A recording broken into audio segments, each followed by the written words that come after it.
Hello guys and welcome to Tech Tricks tutorial.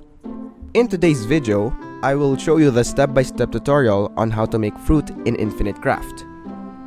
So by the end of this video, you'll learn how to do them. So without further ado, let's get into it. So the first thing that we're going to do is to combine earth and wind to create the dust.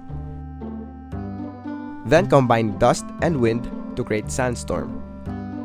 After that, combine sandstorm and water to create oasis.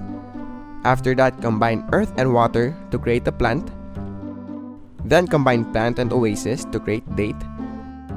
Then finally, combine two date to create a fruit.